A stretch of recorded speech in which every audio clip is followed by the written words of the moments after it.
Ese corazón de María es puro, ese corazón de María es sencillo, ese corazón de María ha amado, pero no en la forma en que la Iglesia Católica la ha levantado. Yo creo que si en estos momentos esa Virgen María tiene autorización de Dios para regresar a la tierra y ver cómo su nombre está puesto, cómo la tienen los humanos, yo creo que de la pena se volvería a morir. Es el dogma del hombre el que ha entrado allí. Por ejemplo, nosotros sabemos que no hay una reina en los cielos. La palabra dice que hay un Señor de señores, un Rey de reyes, y ese es Jesucristo.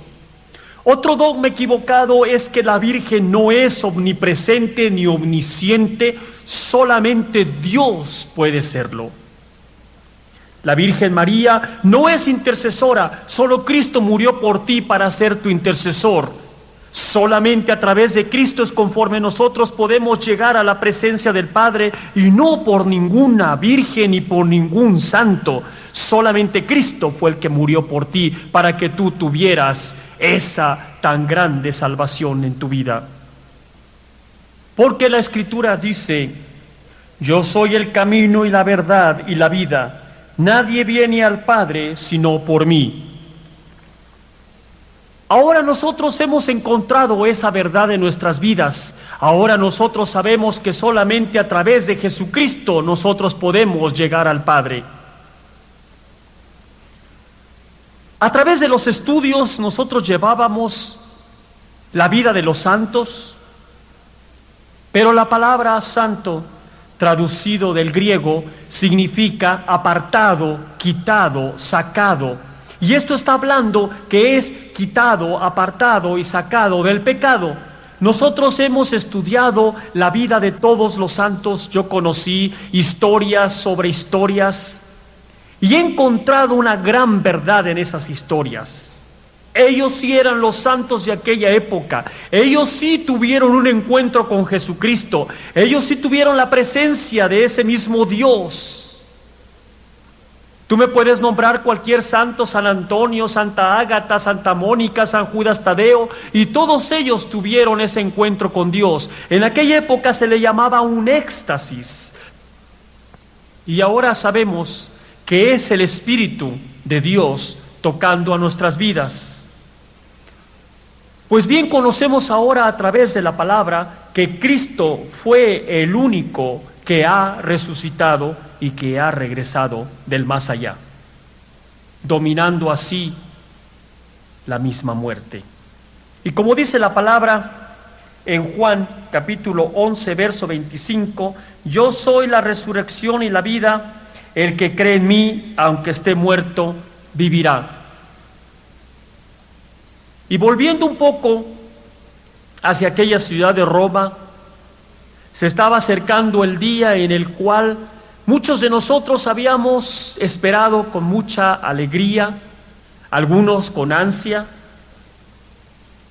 y otros como yo, un poco ya defraudados de aquellos estudios por haber encontrado un dogmatismo tan fuerte en esos mismos estudios. Aquellos días estaban transcurriendo en aquella ciudad de Roma muy rápidamente.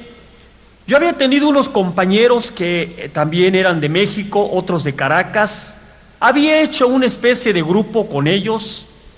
Había yo comentado todas las cosas que nosotros pensábamos. Al menos podíamos a través de ellos hablar en español, platicar nuestras cosas. A veces platicábamos de nuestro México. Pero la pregunta que más nos hacíamos nosotros era si nosotros en verdad habíamos encontrado ese poder de Dios, que si nosotros habíamos encontrado a ese Dios que tanto buscábamos nosotros. Y la respuesta de ellos siempre era negativa. Pero aún así sabíamos nosotros que ese día iba a llegar.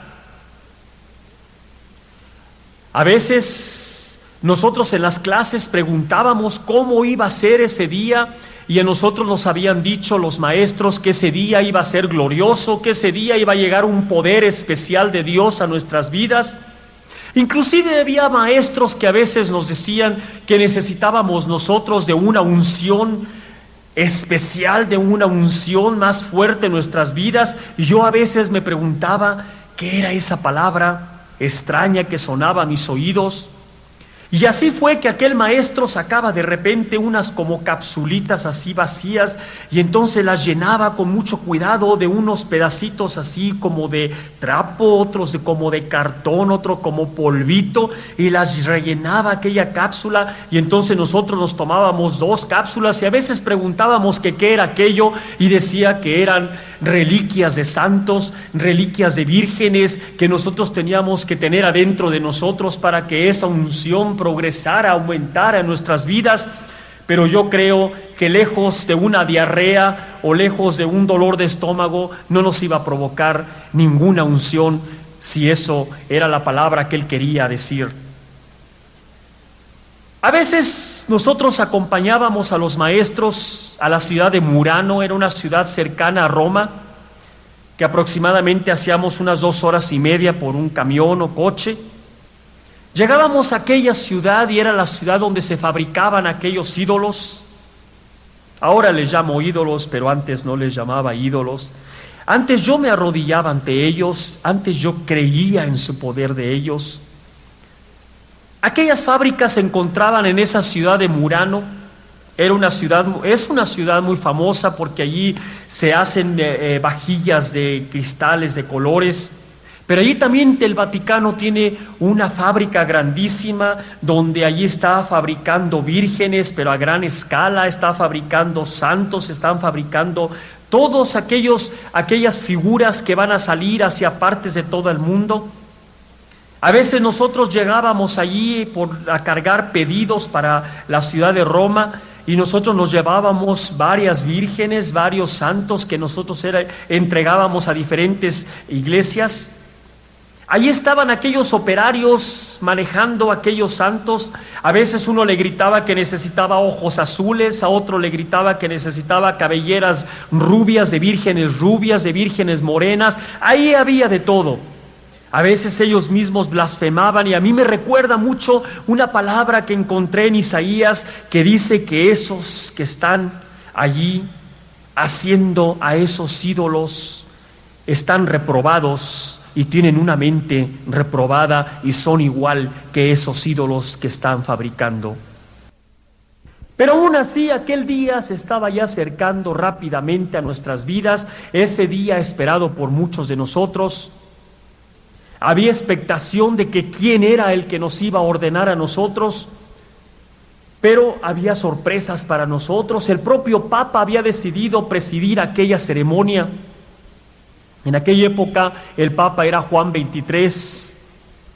Ese Papa iba a presidir, como te decía, aquella ordenación de nosotros. Y habíamos como 30 de nosotros, mi familia había llegado allí desde México, ellos estaban allí sentados en las primeras filas, brincaban del gusto, saltaban, mi mamá decía que era su día más feliz de su vida, que nosotros ahora éramos una familia santa, una familia ya salvada por Dios, porque yo iba a ser sacerdote. No había mucho entusiasmo en mi espíritu, no había mucho entusiasmo en mi vida, pero aún así decía yo, tengo que ser sacerdote, yo ya perdí 11 años de mi vida, ¿y qué voy a hacer? No estudié otra carrera, voy a tener que aceptar el estar aquí y a ver qué sucede. Y fue así como ese día llegó, ese día en el cual nosotros llegábamos con un juramento en nuestras vidas, con un voto que dar, aquel hombre que representaba a Dios en la tierra, aquel hombre que nosotros habíamos proclamado que Él era para nosotros el vicario de Cristo, el Santo Padre, su santidad. Así fuimos nosotros vestidos de blancos, con una sotana blanca, recostados allí en el altar, allí mismo en la Basílica de San Pedro, muy cerca de aquel altar que tiene 4 columnas, que le llaman columnas salomónicas, donde está grabada toda la vida de Cristo desde que nació hasta que murió. Allí estábamos nosotros recostados, esperando esperando algo en nuestras vidas. A veces había un pensamiento que venía a mi vida y me decía, ahora sí vas a encontrar ese poder, ahora sí va a estar Dios contigo en tu vida. Y aún creyéndolo, aún aceptándolo como verdad, ahí estaba yo casi 2 horas, cuando aquel sacerdote bajó de parte del sumo pontífice y fue hacia nuestro lugar, se acercó a nosotros, nos tocó la cabeza que estaba ya rasurada aquí para recibir los santos aceites. Hicimos nuestro voto de fidelidad a aquel hombre, ese voto que le teníamos que dar a él para nosotros así poderle seguir de por vida, dar nuestra propia vida antes que la vida de él. Y así fue como al levantarme de aquel lugar y al ponerme aquella sotana negra ya, convirtiéndome así en sacerdote, yo no sentí absolutamente ningún poder que llegaba a mi espíritu ni a mi vida. Solamente un poco de cansancio de haber estado allí en aquella posición, pero en realidad poder, unción de Dios, no la había en mi vida. Fue para mí una tristeza, fue para mí de verdad el desengaño completo, total. Pero yo veía a mi familia tan contenta que entonces dije, pues voy a fingir. Y así fue como en aquellos momentos yo fingí que estaba feliz también por aquel acontecimiento que me había sucedido en mi vida. Y otra vez, a través de aquel apoyo que 2 tíos míos, obispos, me daban, me dijeron que podrían darme a mí una de las iglesias de Roma para que así yo pudiera ministrarla. Fue así que recibí una iglesia en esa ciudad de Roma y claro está, empezaba allí a realizar pues todos los actos que un sacerdote católico desempeña. Allí estaban las misas, allí estaban las confesiones, allí estaban los rezos hacia los muertos, allí estaban los bautizos. Poco a poco iba yo viendo que en aquel tiempo y en aquella iglesia se cernía una mentira alrededor de mi vida.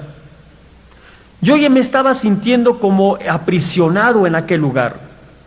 No veía yo los barrotes de aquella cárcel, pero en realidad ya sentía yo una cárcel allí.